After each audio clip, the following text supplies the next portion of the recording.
എല്ലാ കൂട്ടുകാർക്കും ശുഭരാത്രി നേർന്നുകൊണ്ട് നമുക്ക് ഇഷിതയുടെയും മഹേഷിന്റെയും നാളത്തെ നല്ലൊരു പ്രൊമോ വിശേഷം കേട്ടാലോ.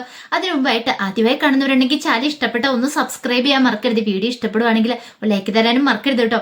അപ്പൊ നമുക്ക് നേരെ നമ്മുടെ വിശേഷത്തിലേക്ക് പോയാലോ. അങ്ങനെ ഇന്നത്തെ വിശേഷം നമ്മൾ കണ്ടു. മഞ്ജിമ സ്വപ്നവല്ലിയെ കൊണ്ട് ഒരു പുതിയ പ്ലാനൊക്കെ തയ്യാറാക്കുകയാണ്. കാരണം എങ്ങനെയാലും ഇഷിതേനെ ഈ വീട്ടിൽ നിന്ന് അടിച്ചു ഓടിക്കണം. അത് മാത്രമാണ് മഞ്ജിമയുടെ മനസ്സിലുള്ള ആഗ്രഹം. മാത്രമല്ല അവൾ ഇവിടെ അങ്ങനെ ബലസെന്ന് കണ്ടു കഴിഞ്ഞപ്പോഴത്തേനും മഞ്ജിമയ്ക്ക് ഇഷ്ടപ്പെട്ടില്ല. അങ്ങനെയാണെങ്കിൽ അവൾക്കൊട്ടൊരു പണി കൊടുക്കാം. അതിന് പണി കൊടുക്കാൻ പറ്റിയ ആൾ അമ്മ തന്നെയാണ്. അമ്മേനെ എങ്ങനെയെങ്കിലും എരിപൊരി കയറ്റിക്കൊണ്ട് അവൾക്കൊട്ടൊരു പണി കൊടുക്കാന്നൊക്കെ മഞ്ജിമ വിചാരിക്കണം. പിന്നീട് മഞ്ജിമ പറഞ്ഞ് അതെ പ്രസവിക്കാത്തവളെന്ന് പറഞ്ഞിട്ട് അമ്മ ഇടയ്ക്കിടയ്ക്ക് അവളോട് പറഞ്ഞുകൊണ്ടിരുന്നാൽ മതി. അവളുടെ മനസ്സിന് നന്നായിട്ട് അത് മുറിവേൽക്കും. അമ്മയ്ക്ക് ജയിക്കാന്നൊക്കെ പറയണം. മഞ്ജിമയുടെ വിചാരം എന്താ, താൻ അങ്ങനെ പറഞ്ഞു കഴിയുമ്പോഴത്തേനും സ്വപ്നവല്ലി അങ്ങനെ ചെന്ന് പറയുന്നു. കാരണം സ്വപ്നവല്ലിയുടെ നാവിന്ന് അറിയാതെ അങ്ങനെ വാക്ക് വീണുപോയി. അതിനകത്ത് സ്വപ്നവല്ലിക്ക് പശ്ചാത്താപം ഉണ്ടായിരുന്നു. ഈ സമയത്താണ് മഞ്ജിമ അങ്ങനെയുള്ള കാര്യങ്ങളൊക്കെ പറയണേ. അമ്മ എന്തിനാ വിഷമിക്കണേ, അല്ലെങ്കിൽ അവൾക്ക് പ്രസവിക്കാൻ കഴിയില്ലോ. അമ്മ അങ്ങനെ പറഞ്ഞ് അങ്ങോട്ട് കളിയാക്കിയാൽ മതി. അമ്മയ്ക്ക് അവളുടെ മുന്നിൽ വിജയിക്കാനായിട്ട് പറ്റുമെന്നൊക്കെ പറയണം. അങ്ങനെ പറഞ്ഞാൽ മതിയല്ലേ, അമ്മ ഒരു 10 തവണ അങ്ങോട്ട് പറഞ്ഞാൽ മതി എന്ന് പറയണം. ഇത് കേട്ട് കഴിഞ്ഞപ്പത്തിന് സ്വപ്നവല്ലി രൂക്ഷമായിട്ട് അവളെ നോക്കി. നീ എന്താടി പറഞ്ഞേ, പ്രസവിക്കാത്തവളെന്ന് പറഞ്ഞ് ഞാൻ എൻ്റെ മരുമകളെ കളിയാക്കണല്ലേ, നിന്റെ കർണം അടിച്ച് ഞാൻ പൊട്ടിക്കുമെന്ന് പറയണം. ഈ പെട്ടെന്നുള്ള ഭാവമാറ്റം കണ്ട് ഒരു നിമിഷം മഞ്ജുമ ഞെട്ടിപ്പോയി. നീ എന്താ വിചാരിച്ചോണ്ടിരിക്കണേ? നീ ഇത് പറഞ്ഞ ഉടനെ ഞാൻ അവളെ പോയി കളിയാക്കുന്നോ? ഒരിക്കലും ഇല്ലടി. ഒന്ന് വല്ലേലും ഞാൻ സ്ത്രീയല്ലേ, എനിക്ക് അങ്ങനെ ഒരിക്കലും പറയാൻ കൊള്ളുന്ന കാര്യമാണെന്ന് ചോദിക്കും. അല്ല ഞാനൊരു കാര്യം ചോദിച്ചോട്ടെ, ഇത്രയും കാലമായല്ലോ, നിനക്ക് കുഞ്ഞുണ്ടോന്ന് ചോദിക്കുവാണ്. ഇത് കേട്ട് കഴിഞ്ഞപ്പം മഞ്ജിമയ്ക്ക് അതിന് എന്ത് മറുപടി പറയാനും നടത്തില്ല. മഞ്ജിമ ഒന്നും മിണ്ടായിരിക്കുക. ദേ കൂടുതൽ എന്നെ കൊണ്ടൊന്നും പറയിപ്പിക്കരുത് എന്നൊക്കെ പറഞ്ഞിട്ട് മഞ്ജിമയോട് ദേഷ്യപ്പെട്ട് സ്വപ്നവല്ലി അങ്ങോട്ട് എഴുന്നേറ്റ് പോവാണ്. ശരി, അത് ചീറ്റിപ്പോയി, വേണ്ടിയിരുന്നില്ല എന്നൊരു ചിന്ത മഞ്ജിമയുടെ മനസ്സിലേക്ക് ഉണ്ടാകുന്നുണ്ട്. ആ സമയം സ്വപ്നവല്ലിക്ക് ആ പട വിഷമായിപ്പോയി. പാവം, താൻ അറിയാതെ പറഞ്ഞു പോയതാ. പക്ഷെ ഇഷിതയ്ക്ക് വിഷമായി കാണുമെന്തോ. താൻ അതൊന്നും ഉദ്ദേശിച്ചു പറഞ്ഞതല്ല. ആദ്യം എത്രയും പെട്ടെന്ന് ഇങ്ങോട്ടേക്ക് കൊണ്ടുവരണം. അപ്പൊ അതായിരുന്നു മനസ്സിനറിയാം. അത് ചിലപ്പോൾ ഇഷിതയോട് പറഞ്ഞു കഴിയുമ്പോൾ ഇഷിത അത് എങ്ങനെ അംഗീകരിക്കുന്നു പോലും പറയാൻ പറ്റില്ല. അപ്പൊ ആ ഒരു ചിന്തയിൽ പറഞ്ഞു പോയതാ എന്നൊക്കെ ഓർത്തോണ്ട് സ്വപ്നവല്ലി മുറിയിലേക്ക് കയറി പോവാണ്. ആ സമയം ഇഷിത ആകെപ്പാടെ വിഷമിച്ച് വന്ന് ഇരിക്കുവാണ്. അപ്പോഴേക്കാണ് മഹേഷ് പുറത്തു പോയിട്ട് വരുന്നത്. അപ്പം മഹേഷ് ഒരു ഗിഫ്റ്റ് വാങ്ങിക്കാനായിട്ട് പോയതായിരുന്നു. അങ്ങനെ വാങ്ങിച്ചുകൊണ്ട് വരുവാണ്. വാങ്ങിച്ചുകൊണ്ട് വന്ന് ഇപ്പം ചിപ്പിമോള് ചോദിച്ചു എന്തായി, വാങ്ങിച്ചു ഡാഡിന്ന് ചോദിക്കാം. വാങ്ങിച്ചിട്ടുണ്ട്, എന്നാ വാ നമുക്ക് അമ്മയുടെ പിണക്കം മാറ്റാന്ന് പറയണം. അങ്ങനെ ചിപ്പിമോള് ഡാഡിയുടെ കയ്യും പിടിച്ചിട്ട് അങ്ങോട്ട് കയറി വരുവാണ്. അങ്ങനെ കയറി വന്നിട്ട് അവിടെ നിന്ന് കഴിഞ്ഞിട്ട് പറഞ്ഞു അതെ പറ, അമ്മയോട് സംസാരിക്കാൻ പറയണം, ഒരു ക്ഷമയൊക്കെ പറയണം. ചുമ്മാ അങ്ങനെ പറഞ്ഞിട്ടൊന്നും കാര്യമില്ല. അമ്മ ഇണങ്ങണെങ്കിലേ ഇനിയിപ്പോൾ അതൊരു മാർഗമുള്ളെന്ന് പറയണം. ചിപ്പിമോളെ എന്തൊക്കെ ചെയ്യണ്ടേ, അമ്മേനെ കീഴടക്കാൻ പറ്റുന്ന കാര്യങ്ങളൊക്കെ പറഞ്ഞു കൊടുത്തോണ്ടിരിക്കുക. ഇഷിതയുടെ മനസ്സൊന്ന് ഇളകണമെങ്കിൽ, ഇഷിത മഹേഷുമായിട്ട് സംസാരിക്കണമെങ്കിൽ, ഇനി ഇഷിതയുടെ മനസ്സൊന്ന് തണുക്കണം. അപ്പം അതിനുവേണ്ടി കാര്യങ്ങളൊക്കെയാണ് ചിപ്പിമോള് പറഞ്ഞു കൊടുത്തോണ്ടിരിക്കുന്നത്. അങ്ങനെ അവസാനം മഹേഷ് അങ്ങോട്ടേക്ക് വന്ന് നിന്നു. പിന്നീട് ഇഷിതയോട് പറഞ്ഞു അതെ ഞാൻ അങ്ങനെ ചെയ്യാൻ പാടില്ലായിരുന്നു പറയണം. ഇത് കേട്ട ചിപ്പിമോള് പറഞ്ഞു എങ്ങനെ ചെയ്യാൻ പാടില്ലായിരുന്നു? അല്ല ഇന്നലെ ആ CEO അസോസിയേഷന്റെ ആ ഗെറ്റ് ടുഗദറിന്റെ സമയത്ത് അങ്ങനെ മോശമായിട്ട്, എങ്ങനെ മോശമായിട്ട് എന്ന് ചിപ്പിമോള് ചോദിക്കുക. ചിപ്പിമോള് ഓരോന്നോരോന്ന് ഇങ്ങനെ ചോദിച്ചുകൊണ്ടിരിക്കുക. അപ്പോഴേ മഹേഷ് പറഞ്ഞു അത് പിന്നെ അടിക്കാൻ കൈ പൊക്കല്ലായിരുന്നു. ആരെ? ഇഷിതേനെന്ന് പറയാം. എന്നാ സോറി പറയാൻ പറയണം. സോറി കേട്ടോ എന്ന് പറയണം. ഇത് കേട്ടപ്പോൾ ഇഷിതയൊന്നും മിണ്ടാതിരിക്കുക. ഇഷിതയ്ക്ക് ചിപ്പിമോളുടെ ഈ വർത്താനം കാട്ടയെ കണ്ടപ്പോൾ ശരിക്കും ചിരി വന്നു. പക്ഷെ ചിരിക്കാൻ പറ്റില്ലല്ലോ. പിന്നീട് പറഞ്ഞു അതെ എന്നോട് ക്ഷമിക്കുക, ഇനി ഞാൻ അങ്ങനെയൊന്നും ചെയ്യത്തില്ല എന്ന് പറയണം. സോറി കേട്ടോ എന്ന് പറഞ്ഞുകൊണ്ട് ആ ഗിഫ്റ്റ് അങ്ങോട്ട് കൊടുക്കണം. പെട്ടെന്ന് ഇഷിത ചോദിച്ചു ഇതെന്താ? അതൊരു ഗിഫ്റ്റാ, തുറന്നു നോക്കാൻ പറയണം. ഈ സമയം ഇഷിത ഒരു സംശയത്തോട് കൂടിയിട്ട് മഹേഷിനെ ഇങ്ങനെ നോക്കുവാണ്. പിന്നീട് ഇഷിത പതുക്കെ തുറക്കണം. അപ്പൊ ചിപ്പിമോള് ആകാംക്ഷപൂർവ്വം കാത്തിരിക്കുകയാണ് എന്താ വാങ്ങിച്ചതെന്ന് അറിയാൻ വേണ്ടിട്ട്. അങ്ങനെ തുറന്നു പോയി കഴിഞ്ഞപ്പോഴത്തേന് അതിനകത്തൊരു ബ്രഷായിരുന്നു. ബ്രഷോ? ഇതെങ്ങനെ സംഭവിച്ചു? ഒരു നിമിഷം ഇഷിത ഇങ്ങനെ മഹേഷിന് രൂക്ഷമായിട്ട് നോക്കുവാണ്. കാരണം ബ്രഷാരും ഗിഫ്റ്റ് കൊടുക്കുന്ന സാധനമല്ലോ. പെട്ടെന്ന് മഹേഷിന് അബദ്ധം മനസ്സിലായി.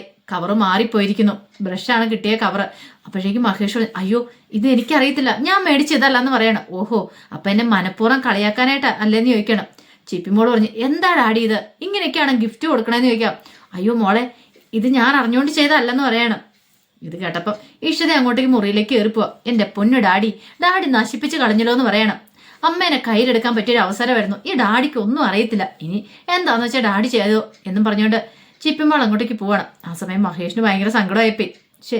കഷ്ടമായിപ്പോയി താൻ കാണിച്ചേ എന്നോർത്തുകൊണ്ട് മഹേഷ് പതുക്കെ ഇഷിതയുടെ മുറിയിലേക്ക് പോവാണ്. അങ്ങനെ മുറിയിൽ ചെന്ന് കഴിഞ്ഞപ്പോഴത്തേന് ഇഷിത ഒന്നും മിണ്ടായിരിക്കണം. ഇഷിതയോട് സോറി കേട്ടോ, ഞാൻ അങ്ങനെയൊന്നും വിചാരിച്ചോണ്ടല്ല, ഞാൻ മേടിച്ച ഗിഫ്റ്റും അല്ലായിരുന്നു അതെന്ന് പറയണം. ഇത് കേട്ടതും ഇഷിത പറഞ്ഞു ഇനിയിപ്പം ഗിഫ്റ്റ് മേടിക്കാനൊന്നും പോകണ്ടെന്ന് പറയണം. അതെ ചെയ്തത് തെറ്റാന്ന് അവനൊന്ന് ബോധ്യമായിട്ടുണ്ടെങ്കിൽ പിന്നെ കുഴപ്പമില്ല എന്നും പറഞ്ഞുകൊണ്ട് എപ്പോഴും തെറ്റ് ചെയ്തിട്ട് ഇങ്ങനെ സോറി പറഞ്ഞിട്ട് കാര്യമുണ്ടോ എന്നൊക്കെ ചോദിക്കുകയാണ്. അല്ല അത് പിന്നെ ഞാൻ വേണ്ട കൂടുതലൊന്നും പറയണ്ട, എനിക്ക് നന്നായിട്ട് വിഷമമായി.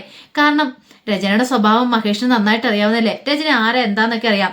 എന്നിട്ടും രചനയെ ചീത്ത പറഞ്ഞുകൊണ്ട് എന്നെ അടിക്കാനായിട്ട് കൈപൊക്കിയത് അതെന്നെ എത്രമാത്രം വേദനിപ്പിച്ചതറിയോ. പോരാത്തന് ഇതൊക്കെ അവിടെയുള്ള ആൾക്കാരൊക്കെ കാണുന്നില്ലായിരുന്നു. അപ്പൊ എത്രമാത്രം ബുദ്ധിമുട്ടുണ്ടാക്കുന്ന കാര്യമെന്നറിയോ. വീട്ടിൽ വെച്ച് നമ്മൾ എന്ത് പ്രശ്നങ്ങളും ഉണ്ടായിക്കോട്ടെ, പക്ഷെ പൊതുസ്ഥലത്ത് ഇറങ്ങിയപ്പോൾ ഇങ്ങനെയൊക്കെയാണ് പെരുമാറണ്ടേ, നമുക്ക് ബിഹേവ് ചെയ്യേണ്ട ഒരു ഇതൊക്കെ ഉണ്ടല്ലോ എന്ന് പറയണം. സോറി എന്ന് ഞാൻ പറഞ്ഞല്ലോ, ഇനി ഞാൻ മേലാതെ ആവർത്തിക്കില്ലെന്ന് പറയണം. സത്യമാണെന്ന് നിൽക്കും. സത്യമാണെന്ന് പറയണം. അന്ന് എൻ്റെ കയ്യിലേക്ക് കൈവെക്കാൻ പറയണം. അങ്ങനെ മഹേഷ് ഇഷിതയുടെ കയ്യിലേക്ക് കൈവെക്കുക. അങ്ങനെ അവരുടെ പിണക്കങ്ങളൊക്കെ തീരുക. ഇഷിതയുടെ കണ്ണുകളിലേക്ക് മഹേഷ് നോക്കിക്കൊണ്ട് തന്നെ ഇരിക്കുക. ഇഷിതയ്ക്ക് മനസ്സിലായി മഹേഷ് ആള് പാവാണ്, പക്ഷെ അപ്പോഴത്തെ ആ ദേഷ്യത്തില് അങ്ങനെ കാണിച്ചു കൂട്ടിയതാ. മഹേഷിനെ തെറ്റു പറഞ്ഞിട്ടും കാര്യമൊന്നുമില്ല. ഒരു പക്ഷേങ്കില് അപ്പോഴത്തെ ആ ഒരു ടെൻഷൻ കാരണം അങ്ങനെ പറഞ്ഞായിരിക്കും തന്നോട്. അങ്ങനെ ഇഷിതയും മഹേഷും കൂടെ സെറ്റ് ആവുകയാണ്. അങ്ങനെ പിറ്റേ ദിവസമായി കഴിഞ്ഞപ്പോഴത്തേനും മഹേഷിന്റെ ഫോണിലേക്ക് അരുന്ധതി മാഡം വിളിക്കുകയാണ്. അരുന്ധതി മാഡം വിളിച്ചിട്ട് പറഞ്ഞു, അതെ മോൾക്കാണെങ്കിൽ ആ ഹോസ്റ്റലിലേക്കാനായിട്ട് ഒട്ടും താല്പര്യമില്ല. മഹേഷ് വേറെ എവിടെയെങ്കിലും എന്തെങ്കിലും ഒരു ഹോം സ്റ്റേ എന്തെങ്കിലും ഏർപ്പാടാക്കാൻ പറ്റുമോ എന്നൊക്കെ ചോദിക്കുകയാണ്. ഇത് കേട്ട് കഴിഞ്ഞപ്പോൾ മഹേഷ് ഒന്ന് ആലോചിച്ചു, എന്താ ചെയ്യണ്ടേ, വീട്ടിൽ ഇവിടേക്ക് കൊണ്ടുവരാൻ പറ്റില്ല, ഒരു കാര്യം ചെയ്താലോ, മാഷിനോടൊക്കെ സംസാരിച്ച് നോക്കിയാലോ എന്ന് കരുതിയിട്ട് മഹേഷ് പിന്നീട് നേരെ മാഷിന്റെ അരിയിലേക്ക് ചെല്ലുകയാണ്. അങ്ങനെ അവിടെ ചെന്നിട്ട് മാഷിനോട് കാര്യങ്ങളൊക്കെ പറയാണ്. മാഷ് ഇങ്ങനൊരു കാര്യമുണ്ട്, ഇവിടെ ഒരു പെൺകുട്ടിനെ അക്കോമഡേറ്റ് ചെയ്യാൻ പറ്റുമോ, കുറച്ച് ദിവസത്തേന് മതി, അവൾക്ക് ട്രെയിനിങ്ങും കാര്യങ്ങളും ഒക്കെ ആയിട്ട് വന്ന എനിക്ക് വേണ്ടപ്പെട്ട കുട്ടിയാന്നൊക്കെ പറയണം. ഇത് കേട്ടത് മാഷ് പറഞ്ഞു, മഹേഷ് ആദ്യമായിട്ട് കാര്യം പറഞ്ഞുകൊണ്ട് വന്നതല്ലേ, പോരാത്തിന്റെ പെൺകുട്ടിയല്ലേ, അവളെ എനിക്ക് ഇഷ്ടപ്പെട്ടു, അന്ന് വന്നപ്പം ഞങ്ങൾക്ക് അവളെ ഇഷ്ടപ്പെട്ടാന്ന് പറയണം. അത് കേട്ടോണ്ട് പ്രിയാമണിയും പറഞ്ഞു, ശരിയാ നല്ല പെൺകുട്ടി അവളെന്ന് പറയണം. കാരണം അവിടെ ചെന്നിട്ടുണ്ടായിരുന്നു, അവിടെ ചെന്ന് മാഷിനെ പ്രിയാമണിനെയൊക്കെ കണ്ടിട്ടായിരുന്നു അനുഗ്രഹം എന്ന് പോയിട്ടുണ്ടായിരുന്നേ. അതുകൊണ്ട് ഒരു കാര്യം ചെയ്യാം, മഹേഷ് അവളെ ഇങ്ങോട്ട് ധൈര്യമായിട്ട് വിളിച്ചോ, കുറച്ച് ദിവസമല്ലേ ഉള്ളൂ, അവൾ ഇവിടെ നിന്നോട്ടെ എന്ന് പറയണം. മഹേഷിന് സന്തോഷമായി. പിന്നീട് മഹേഷ് അനുഗ്രഹനെ വിളിച്ച് കാര്യങ്ങളൊക്കെ പറയാണ്, ഇങ്ങോട്ടേക്ക് പോരേന്നൊക്കെ പറയണം. അങ്ങനെ ഇഷിതയുടെ വീട്ടിലെല്ലാം സെറ്റ് ചെയ്തിട്ടുണ്ടെന്നൊക്കെ പറയണം. ഇതിലിപ്പോൾ ഒരു സന്ദേശം അനുഗ്രഹിക്കും കിട്ടാനുണ്ടായിരുന്നില്ല.